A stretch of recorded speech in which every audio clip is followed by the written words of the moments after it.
Vie des médias. Déclaration des patrons de presse.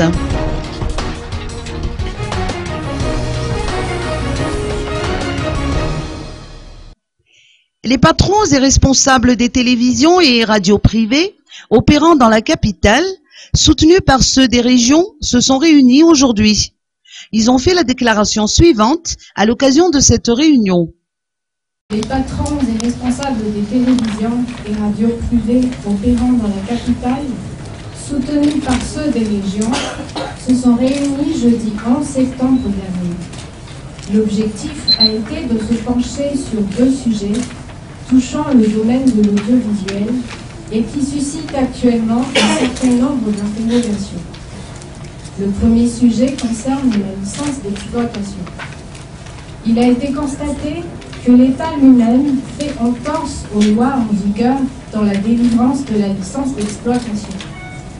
On se souviendra notamment que lors de son premier Conseil des ministres, le président de la République avait décidé le maintien de la mesure de suspension d'octroi de toutes les licences, audiovisuelles en l'occurrence. Et jusqu'à preuve du contraire, il n'y a pas eu de décision contraire. En s'étant ainsi du fait que d'un côté, l'État ait suspendu 80 licences attribuées en 2010 et de l'autre, en a accordé une pour service public en 2014. Force est d'ailleurs de rappeler qu'une licence s'obtient par voie d'appel d'offres et seulement par l'appel d'offres.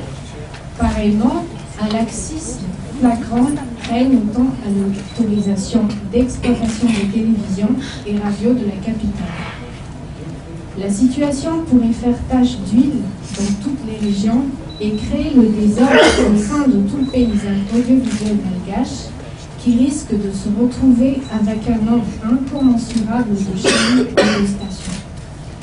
Au niveau fiscal, en ce qui concerne le principe de taxation des diffusions publicitaires, on note des inégalités de traitement entre les télévisions et radios censées être à vocation commerciale, générant un sentiment d'injustice au sein des contribuables exerçant les mêmes activités.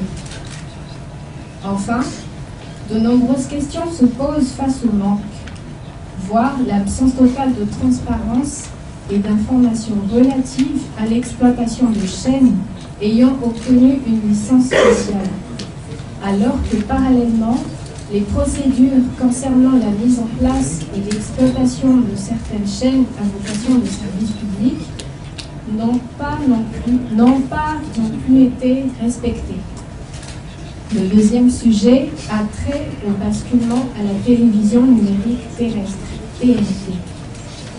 Il s'avère incompréhensible qu'à aucun moment il n'y ait eu d'entretien préalable avec les patrons de presse qui sont pourtant les premiers concernés par ce basculement à la TNT.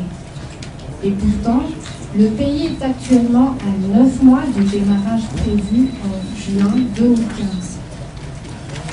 De surcroît, les responsables étatiques n'ont livré que très peu d'explications sur ce sujet. Le flou persiste ainsi quant à la mise en place effective de ce système, en particulier sur les dispositions qui vont régir le secteur opérationnel de StarTime, l'entreprise de télédistribution chinoise qui aura donc le monopole du marché de la diffusion. Par rapport à cette situation de monopolisation, les télévisions privées malgaches seront donc contraintes à des dépenses astronomiques avant de pouvoir fonctionner normalement, quitte de leur protection et quitte de la protection des téléspectateurs. Ces patrons de presse appellent les différents responsables et le président de la République à les recevoir en audience pour discuter des sujets qui ont été mentionnés dans cette déclaration.